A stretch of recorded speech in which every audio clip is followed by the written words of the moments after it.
Let's watch that video that describes the how people qualify to the World Cup.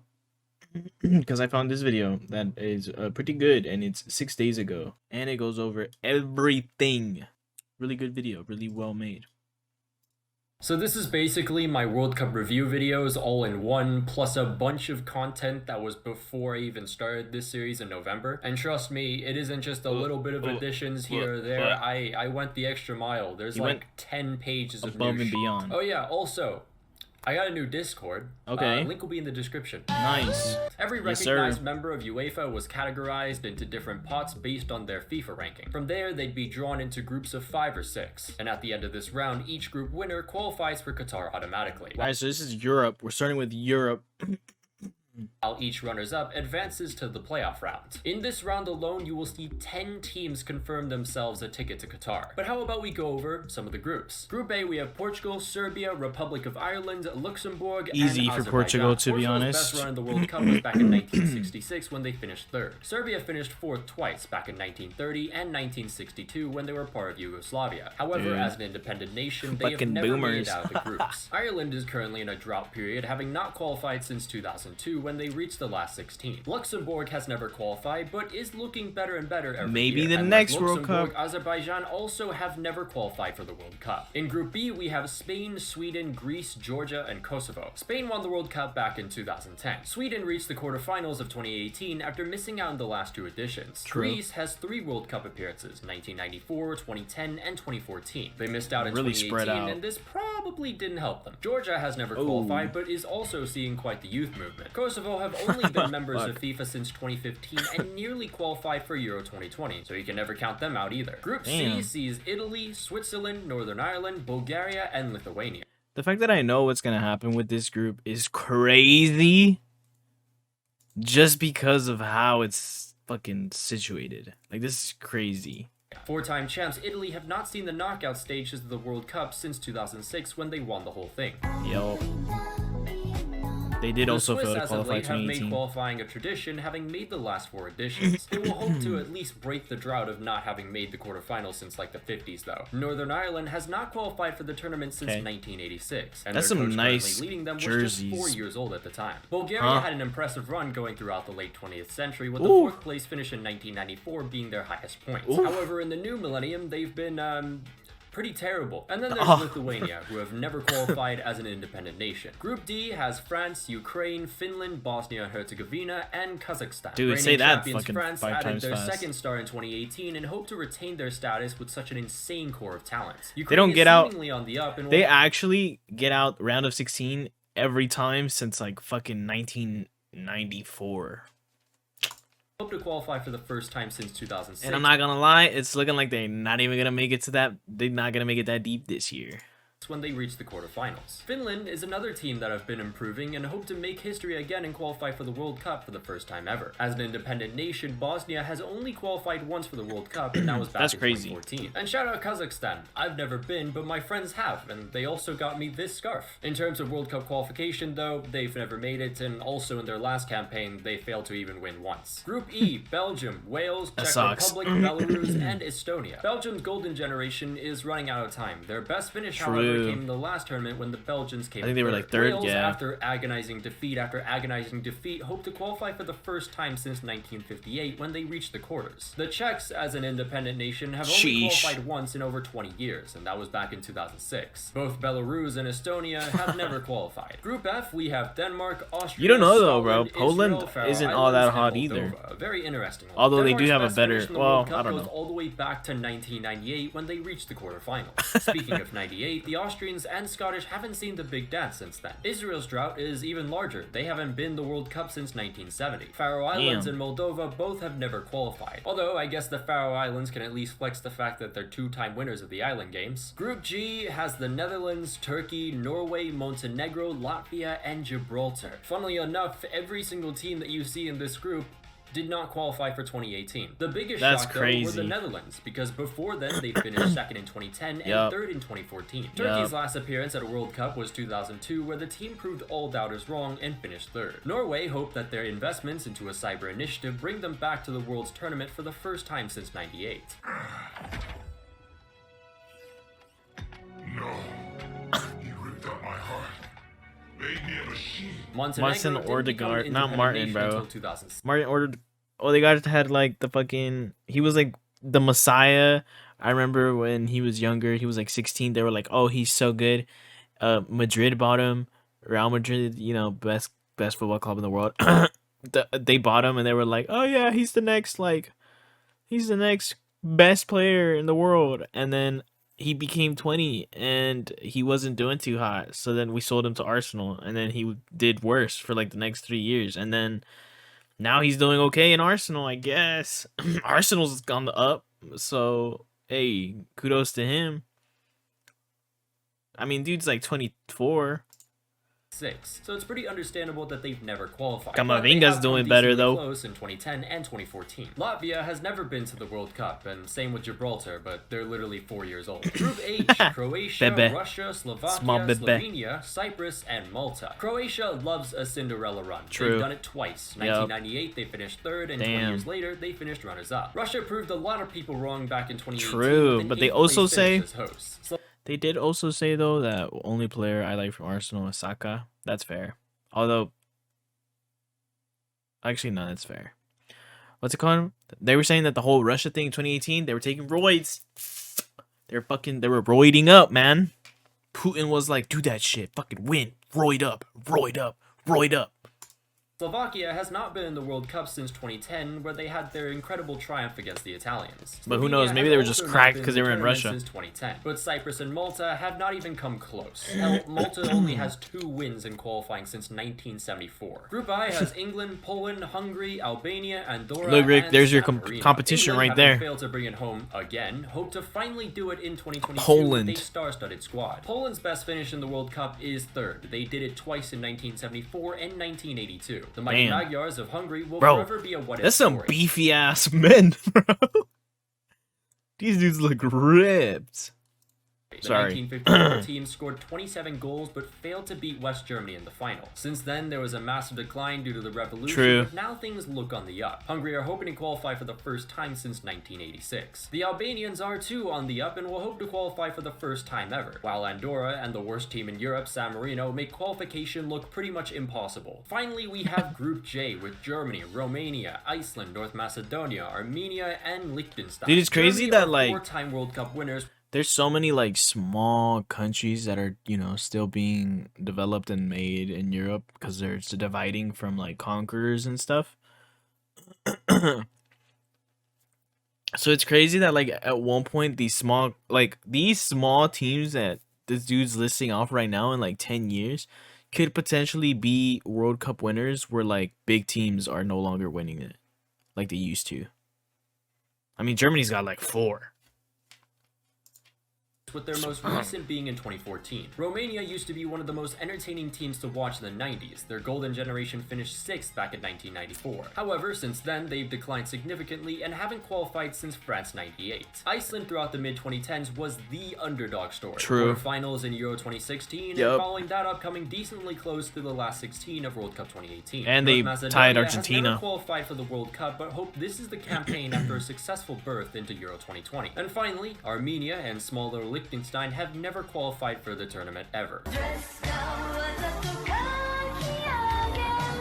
Welcome to the halfway mark. 2 international windows down. Let's go look at the standings. With 2 international windows remaining, Portugal currently lead Group A with 13 points. In the September like their window, court Portugal system, bro? What the wins, and Ronaldo became the all-time leading scorer. But not far off are Serbia, who just dropped points on the last match day of September after a late own goal. Still someone hanging in there is 3rd place Luxembourg, who have 2 wins, 2 losses, and actually gave Portugal an early okay. Portugal never lost. Serbia never lost, but they tied 1 more.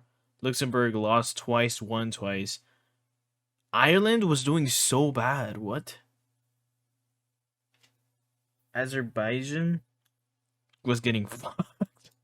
Scare. Although Spain lead Group B, they haven't exactly looked that great. True. They had a scare against Georgia, drew against Greece, and also lost to Sweden. Speaking of Sweden, they can easily overtake Spain. Dude, it's crazy how like 1, 4, 6, 9, 13 perfect it is. 4-1-1, 3-0-1, 1-3-0, 1-1-3. This is crazy. 1-1-3.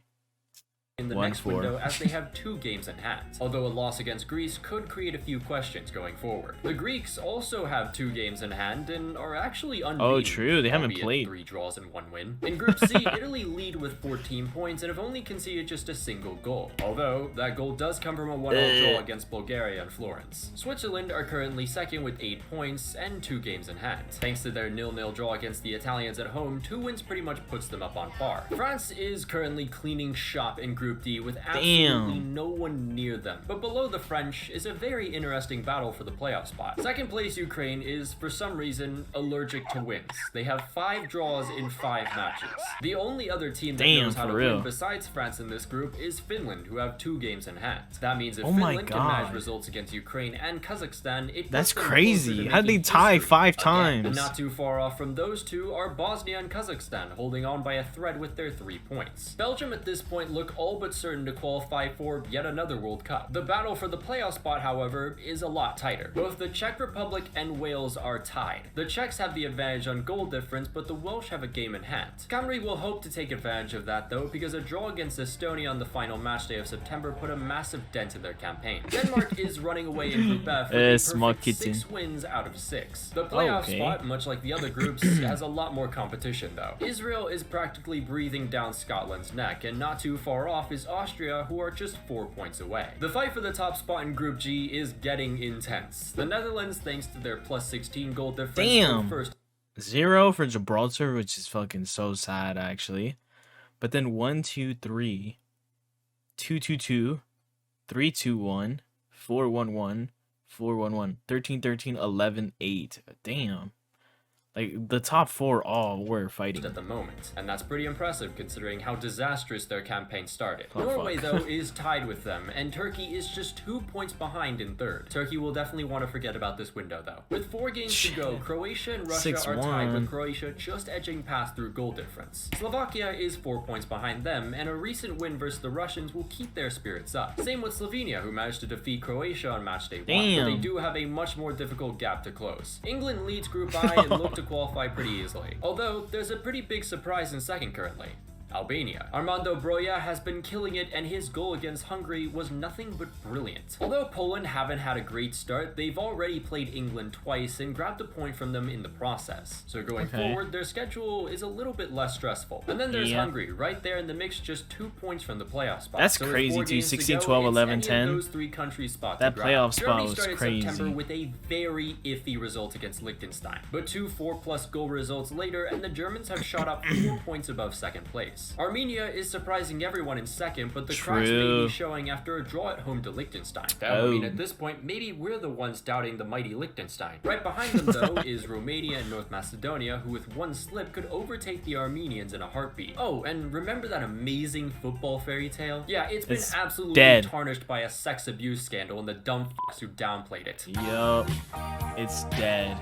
We'll start off with the European qualifiers since the first round is now complete. Group A had a battle between Serbia and Portugal. Portugal had 2 more. Bro, weren't y'all on top? What happened, bro? You tied? Once? Oh, wait, they played 7. Oh, okay, I guess that's fair. Matches to play, Ireland away, and then Serbia at home. Serbia, on the other hand, just had 1 match remaining, and that would be Portugal away, obviously. Portugal failed to beat Ireland, but it still meant being atop of the group due to goal differential. Serbia still very much had a chance to qualify for the I got the only thing there was the red card. Portugal is going to be quite difficult. So now comes Serbia versus Portugal. Last day. All Portugal had to do was at least draw, and they qualify for the World Cup, while Serbia had to win. Portugal acquired the lead early on, but a Tadic equalizer canceled things out. But with a 1-1 scoreline as it stood, Portugal would qualify. But then in the 90th minute, Alexander Mitrovic came in with the heroics. His game-winning header sends Serbia to the World Cup. The Squid Game! While Portugal are sent off to the playoff round with the real threat of not qualifying. Group B had another heavyweight battle between Sweden and Spain. Both nations would face each other in their last qualifiers to determine who qualifies for the World Cup. And Sweden had the upper hand going into the final match. I remember that. But they lost against Georgia. Spain took advantage of this by beating Greece 1-0 and then beating Sweden in their last qualifier to automatically qualify for the World Cup, while Sweden go into the playoff round. I thought along Sweden with Portugal. won. Group C Oh saw the no, I'm Swiss and wrong. The Italians have a bout that I can remember. only end in a draw. Jorginho had the chance to was the give first Italy an match. advantage late on, but yeah. So now it was down to the final match day for the two. Switzerland were playing at home against Bulgaria, while Italy had to play Northern Ireland away. The Swiss took care of business, while the Italians could only get a draw against Northern Ireland, meaning Switzerland automatically qualify for the World Cup, Yup. while Italy again go into a playoff round. Man, you Italians sure better hope that 2017 doesn't repeat itself. Group D was pretty much decided who was going to be going to the World Cup. France, obviously, and Mbappe's 4 goals against Kazakhstan basically sealed the deal. Now, the playoff spot, as I said before in the last qualifier video, was definitely up for grabs though. Finland Yep. had a massive victory against Bosnia 3-1. Okay, but then Finland? they had France. Oh. And Ukraine only had 1 match, and as long as they could win that match,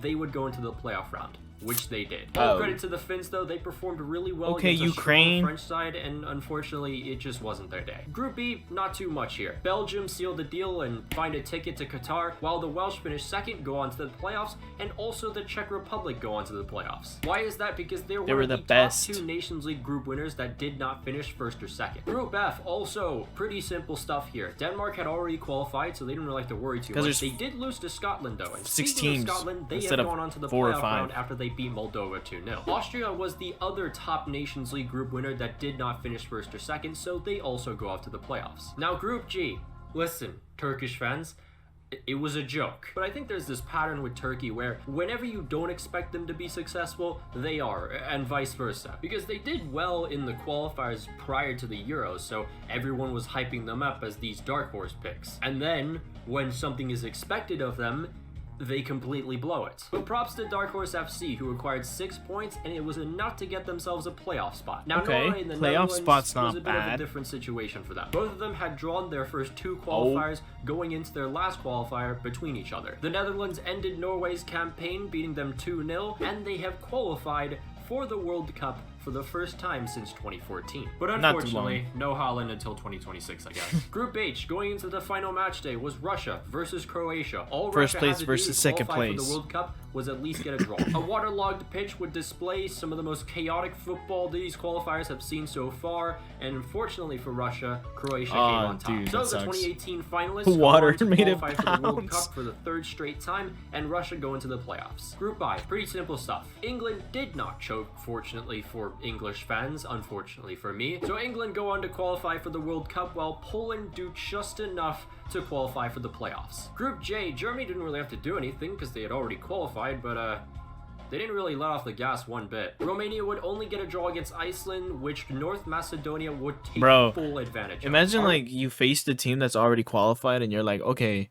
we have an opportunity, you know, like they're probably gonna play more carefree, they're not gonna be as intense. Like they're literally playing just to play. There's really no reason for them to go hard. And then they fucking 9-0 you. They did the Brazil but better. Fuck. I'd be so fucking Romania mad. didn't even have to wait for the beatdown from Germany because instead they got a beatdown from North Macedonia, fuck. 5-0. And then on the final day to seal a playoff spot, North Macedonia beat Iceland 3-1.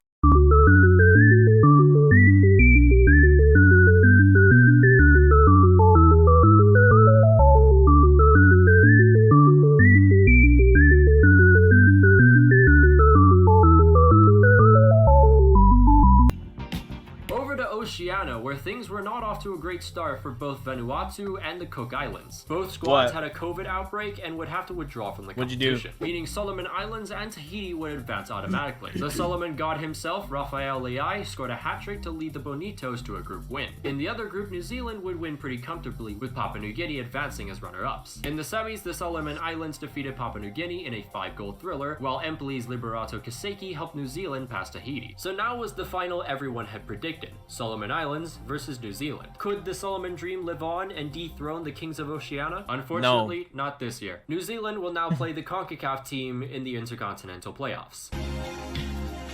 Which was Costa Rica.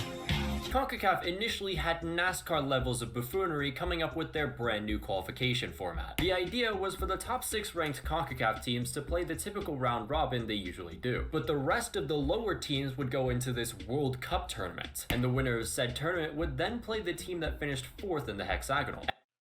I was so close to buying the $60 chocolate bar from like. What? Yo, that's so smart actually. Just sell your whole fucking box. Yeah. Dude, that's so smart. Just go online on eBay and be like, fundraiser chocolate bars. This much. And you just buy the whole damn thing. Somebody just buys the whole fucking thing. Bro, I never thought about that. Fuck. And the winner of that match would then move on to the Intercontinental Playoffs. Thank that all changed. The new format was a lot more simple. We can thank COVID for that. The top 5 CONCACAF nations would still have somewhat of an advantage by not having to participate until the final round. That includes Mexico, the US, Jamaica, Honduras, and Costa Rica. The first round of CONCACAF qualifiers would see the rest of the teams go into groups, with only the winner advancing to the second round. El Salvador advanced out of Group A after going unbeaten and conceding just a single goal against Montserrat's Lyle Taylor. After smacking up Aruba 7. No, bro, I'm talking about the kids. It's crazy if a kid put that on Amazon to sell that for his fundraiser. That'd be crazy. 7-0 and the Cayman Islands 11-0, Canada marched to the second round. Curacao became the third nation to advance to the next round after winning 3 and drawing 1. Panama decided to make Anguilla's life a living hell, scoring 19 goals in 2 matches against them. And after another 2 victories, they advanced as well. Haiti are one of the only 4 nations from the Caribbean to have qualified for a World Cup, and after 3 wins, they moved on. Finally, the Sugar Boys, with a Z, St. Kitts and Nevis, qualified for the next round. The Sugar Boys. The second round would see 9 teams break into 3 two-legged ties. Winners of each tie would join the other 5 in the final round of CONCACAF qualifiers. Nothing was sweet for the Sugar Boys in this round, as the Salvadorians chopped them up 6-0 on aggregate. Canada earned a spot in the final round for the first time since 1997. No way! That just happened!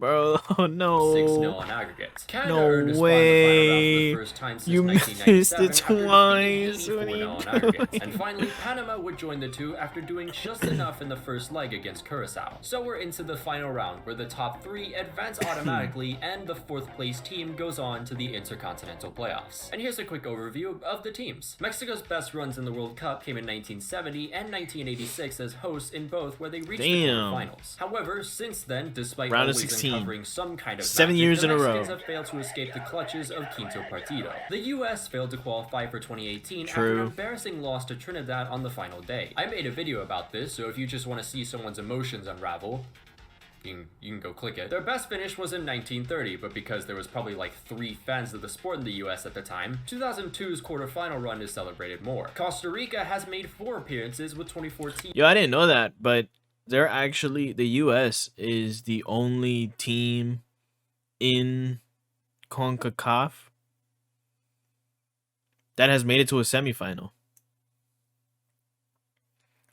Because when they made it in like 1980 whatever, they were 3rd place. It's just that the sport wasn't really known about in the US. Team being the most memorable, where they defied all the odds of a group of death and took the Netherlands to penalties in the quarterfinals. Honduras has managed to make the big dance 3 times, but has never won in any of them. I mean, hell, my only memory of Honduras is when David Villa did this to them. The Salvadorians have 2 appearances under their belts and have scored just 1 single goal. That goal was in a 10-1 loss to Hungary. But hey, at least they scored a goal, unlike Canada, whose only appearance goes all the way back to 1986. Wait, and what? Finally, there's Panama. Their first World Cup was back in Canada's never qualified? What? Last.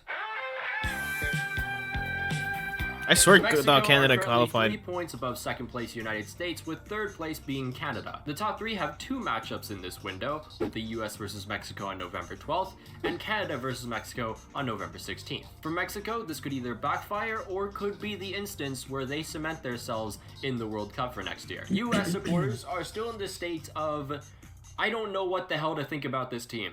Or at least that's just me. And like every squad announcement, Greg Berhalter has yet again caused a firestorm in USMNT Twitter. After Mexico, the US will also play Jamaica, so here's me hoping they don't overlook Jamaica. Now Canada are placed third, as I've said before, and their fans are experiencing probably the best football that the Canadians have ever seen. And it kind of helps out when you have the best player in CONCACAF right now, Alphonso Davies, and an informed striker in Jonathan David, who is carrying Leo right now. Aside from Mexico, I didn't know the about Canadians that. will also face the senior citizens of Costa Rica. Panama are currently in that 4th place position, which would be the Intercontinental Playoffs. Their next 2 matches, though, are Honduras, who look absolutely terrible, and El Salvador. So if they play their cards right, there's a possibility they could jump into 3rd. Antonio is in the Jamaican squad this window, I'm pretty sure, and so is Leon Bailey. So maybe we'll see Jamaica pull off a win or 2. Also, special mention to El Salvador. I wouldn't particularly count them out because they have some pretty decent young talent, and they also have the best atmosphere in CONCACAF at the moment.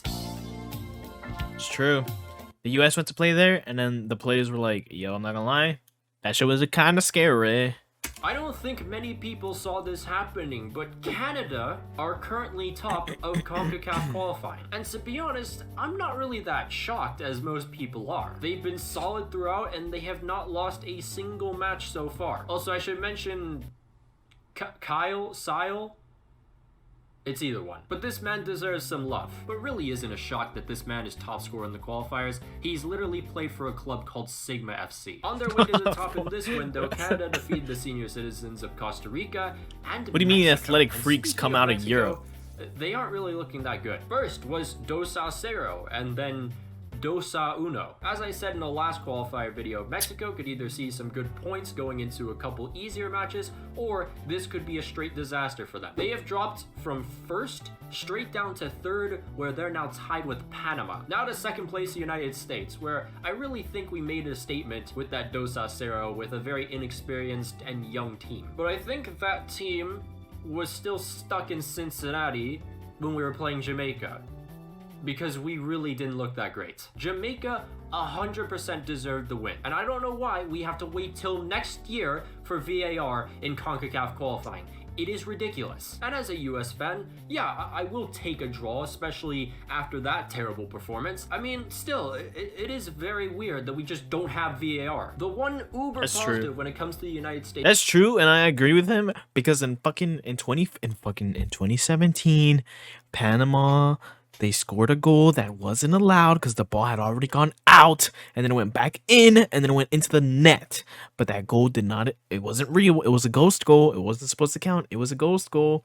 And because of that, Honduras didn't qualify to the World Cup, even though they beat Mexico 3-2 at home. And Mexico was like top. They were like 1st place at the time. Not 3rd, but 1st. And it's like, fuck. They came back too. They were down 2-0. They came back 3-2 at home versus Mexico, just for it to be like, whoa, Panama scored, so you guys can't even qualify. However, is Tim Weah. He's a goddamn baller. I never not The want to see him Houston Chronicle. We're famous. The Houston Chronicle in the squad. Now, speaking of Jamaica, the addition of Mikel Antonio. It's not there though. That's why they're saying they're gonna wait a year, because we don't have any. Find some form these next few qualifiers and find themselves, I don't know, maybe top 4. It's possible. I really do believe this team, especially how they played against us, could do that. Panama also had a really good window. Not only, as I mentioned before, are they tied with Mexico, they've scored as many goals as Mexico. But in the November window, Panama rallied back from 2-0 down in the last 15 minutes to win 3-2 in Honduras. Then they came that was back crazy. from Actually, I was 1-0 mad. down to defeat El Salvador 2-1. And speaking of El Salvador, this is definitely one of those windows they'll want to forget. But hey, at least you guys aren't Honduras, who still haven't won once. That is true, and they don't. They never win. Actually, Honduras never won during this window, missing a couple these 4 years of qualification. Their star Alphonso Davies, but you know who they weren't missing? Jonathan David. The Canadians won every single game this window 2-0, including against the United States in Hamilton. The Canadians' win against El Salvador means they're assured at least intercontinental playoffs. It is truly an incredible time to be a fan of Canadian football. The United States, despite having a pretty bumpy road this time around, still maintain 2nd place. The first match against El Salvador proved that whenever Greg Berhalter faces a proper system, he's going to be outplayed. The US barely scratched a win, where on another day El Salvador grabs a point. Next Next was Canada, where all those flaws seen against El Salvador were exposed in its fullest. After losing to the Canadians 2-0, Greg Berhalter in a press conference claimed to have dominated Canada. Not this shit again. Finally was Honduras, the most convincing result against one of the worst Honduran sides in recent time. Wait, he's taking selfies? In the middle of the match? Have some fucking respect!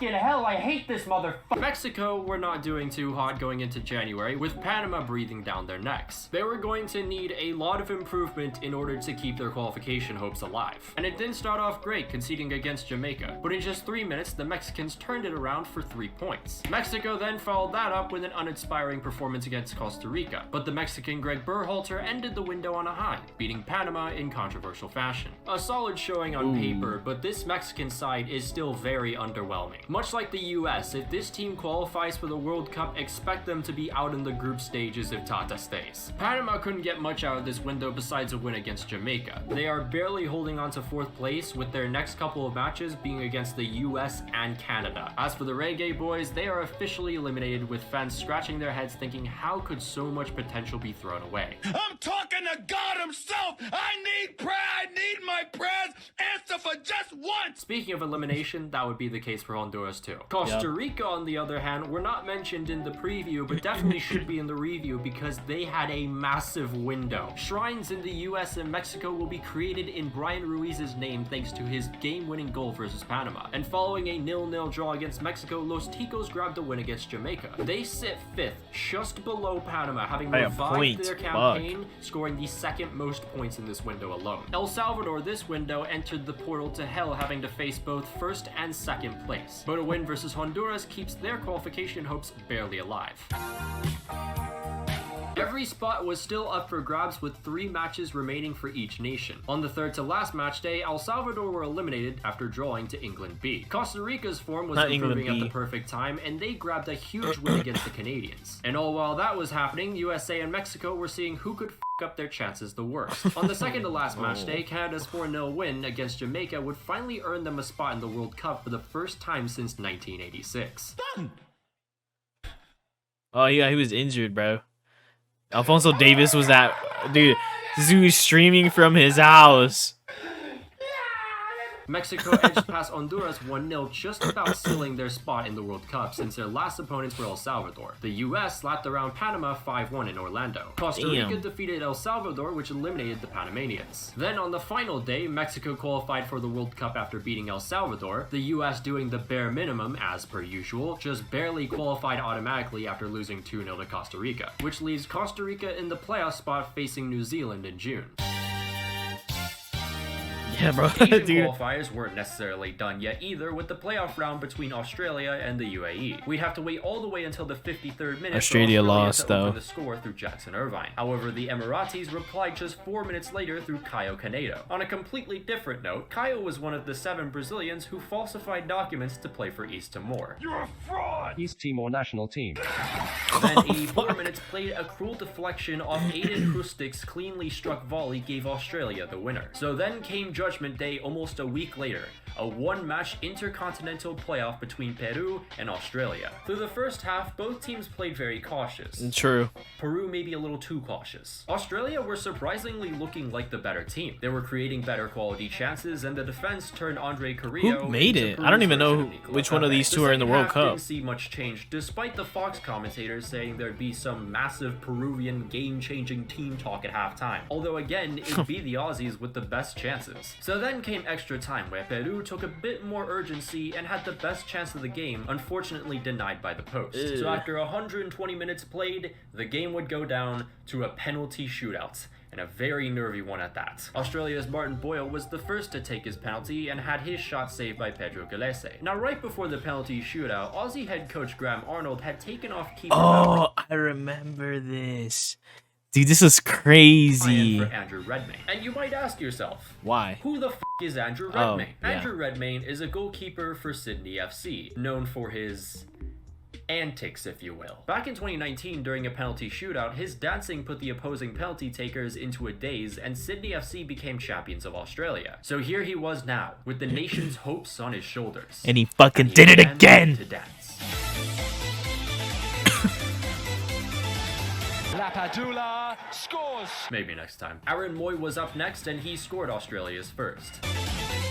Has scored. I'm starting to think that this might not be working. Luckily, Craig Goodwin did his job, and then Peru's Luis Advincula, seemingly hypnotized by the dance master, hit the post. So with the score all level, Frankfurt's Aiden Hustig scored for Australia, followed by Renato Tapia leveling the score for Peru. Both teams scored on their 5th attempts, which meant sudden death. Substitute Awer Mabil stepped up and buried his penalty. Then up came Alex Valera to keep Peru alive, but the Fortnite emote man said no. Andrew Redmayne sends the Australians to the World Cup. He's a piece of shit. A shock result for many who believe Peru were the favorites, but as we've seen time and time again, odds only mean so much when World Cup qualification is on the line. Andrew Redmayne will forever go down as a legend, just like Aloisi back in 2005. May we hopefully see him do the take the L dance after saving an Mbappe penalty. Costa Rica versus New Zealand was our other intercontinental playoff, and this would determine the very last remaining spot in Qatar. In just 2 minutes, Costa Rica opened the score with their first attack through Joel Campbell, assisted by one of Costa Rica's promising talents. From there, the game plan was to sit back and soak up pressure. However, New Zealand equalized in the 38th minute, only for VAR to call it back. I don't know, man. For me, it doesn't really look like a penalty. He Wait, has what? his hand on his knee, but in no way can that generate enough momentum to take someone down like that. In the second half, the All Whites went down to 10 men, and not even a minute later, a Costa Rican player elbowed a New Zealand defender, and nothing was called. In fact, Winston Reid was the one who was booked after the play. New Zealand were surprisingly playing some of the best football I've seen from them in a long time, but unfortunately the man between the sticks was Keylor Navas. The Costa Rican shot stopper made 4 huge saves, and because of the hero himself, Costa Rica go to the World Cup for a 3rd straight time. And just Damn. like that, the World Cup is now set. So let's go look at the group, shall we? Group A, we have host Qatar, the Netherlands. What a perfect segue. That's crazy. I'm not gonna lie, I feel like most of these are pretty... Fuck, never mind. Group F is crazy. This is crazy. This is also kind of crazy.